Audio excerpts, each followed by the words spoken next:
विकासपुर नाम के गांव में डूंडी नाम का एक नाई रहता था। वो बहुत बढ़िया कटिंग करता था, तो उसकी दुकान पर हमेशा भीड़ लगी रहती थी। डूंडी के दुकान के सामने ही राकेश और विमला नाम के पति और पत्नी गैस स्टोव रिपेयर की दुकान चलाते थे। एक दिन डूंडी के दुकान कस्टमर से भरा हुआ था। ये देखकर विमला अपने पति से, पता नहीं ये डूंगी करता क्या है, सारा गांव यही आता है। मुँहे।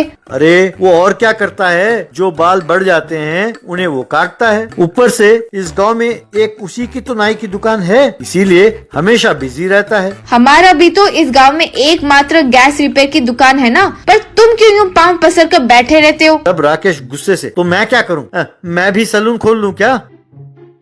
यही तो कह रही हूँ, मेरे पागल पति देव, उसके लिए मैंने एक बढ़िया सा प्लान भी सोच रखा है। ऐसा है कि अपनी दुकान के नीचे एक अंडरग्राउंड खुदवाकर वहाँ सैलून खोलकर सबको बुला लेते हैं। देखने में नया होगा तो सब वहीं आएंगे, अंडरग्राउंड सैलून देखने उतावले होकर। एक बार सोच लो, जो अपना काम नहीं है उसमें क्यों सिर डालें? देखो, एक बार मैंने कमिटमेंट दे दी तो मैं मेरी पति की बात भी नहीं सुनती। क्या करें, ये जानते हुए भी कि ये मूर्खता है, करना पड़ रहा है। मेरी किस्मत में यही लिखा है, पता नहीं क्या। चलो ऐसा ही सही। यूं विमला और राकेश ने मिलकर अंडरग्राउंड में एक सैलून बनवाया। विमला सड़क पर खड़ी होकर, आओ भाई आओ, खास आप लोगों के लिए अंडरग्राउंड सैलून बनाया है। आपकी बालों की सुरक्षा मेरी जिम्मेदारी है। आओ भाई आओ, अब नए स्टाइल्स देखिए, कहकर चिल्ला रही थी। अब वहाँ बोस नाम का एक व्यक्ति आया। वो विमला से, क्यों दीदी, सैलून लगाया है क्या? मेरा दिल तो करता है कि मैं आऊं, पर डर भी लगता है कि कहीं मैं गंजा ना हो जाऊं। अरे बालों का क्या है भैया, एक बार आजमाओ, कोई फर्क नहीं पड़ेगा, तुम्हारे गंजे सर की कसम। ना बाबा, आपकी कसम नहीं चाहिए मुझे। चलो देखते हैं, जाएगा तो बाल ही ना। अब बोस दुकान के दरवाजे से अंडरग्राउंड सैलून में गया। राकेश ने बोस को बिठाकर कटिंग करना शुरू किया। बाहर विमला, आओ भाई आओ, आप सब हमारे अंडरग्राउंड सैलून में आइए, कहकर आवाज दे रही थी। रात हो गई। बाहर खड़ी विमला अपने मन में, ये क्या, बोस तो सवेरा का गया हुआ है, अब तक बाहर नहीं आया।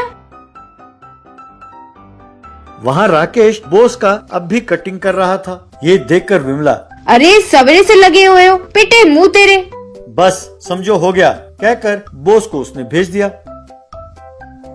फिर विमला से राकेश, नया है ना, टाइम लगेगा। तेरा सर, ये कटिंग के लिए सारा दिन लगा दिया। ऐसा ही रहा तो कर चुके तुम धंधा। मैंने परसों YouTube में फायर कटिंग करते हुए देखा, वही तुम्हारे लिए ठीक होगा, आसानी से काम हो जाएगा। पहले कुर्सी पे बैठो, मैं दिखाती हूँ कि कैसे करना है, सीखो मुझसे। राकेश अपने मन में, बाप रे, जब तक ये कुछ कर ना दे ये छोड़ेगी नहीं, मेरी किस्मत है, कहकर कुर्सी पर बैठा। विमला एक फायर मशीन ले आई, उससे राकेश के सिर पर उसने फायर किया। यूं आग लग गया तो राकेश, हाय रे, मैं जल गया, अरे मैं जल गया, कहकर कुर्सी से उठकर खड़ा हो गया। विमला उस फायर मशीन को हाथ में लिए, अरे रुको तो सही राकेश, 2 मिनट के लिए रुक जाओ, कहकर भागने लगी तो वो आग वहाँ पर रखे पर्दों पर, दरवाजे पर और सारे वस्तु में आग लगने लगी। उस आग से डरकर दोनों राकेश और विमला बाहर आ गए। आग की लपटों से गैस की दुकान भी जलने लगी। हाय रे, मेरी क्रिएटिविटी जल रही है, अंडरग्राउंड सैलून को बचाओ। अरे कलमुई, तुम ये भी नहीं जानती कि कब क्या चिल्लाना है। तुम्हारे मूर्खता के कारण अपना दुकान भी जल गया है। पहले फायर इंजन को फोन करके बुलाओ। विमला ने तुरंत फायर ट्रक को फोन किया।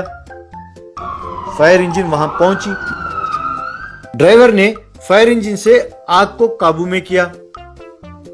विमला राकेश से, शुक्र है पूरी तरह नहीं जला। क्यों जी, फायर कटिंग अधूरा रह गया था, अब घर जाकर फिर से ट्राई करते हैं, इस बार हिलना नहीं। दोबारा फायर कटिंग की बात की तो पागल खाने में भर्ती करा दूंगा, सबको चैन मिलेगा।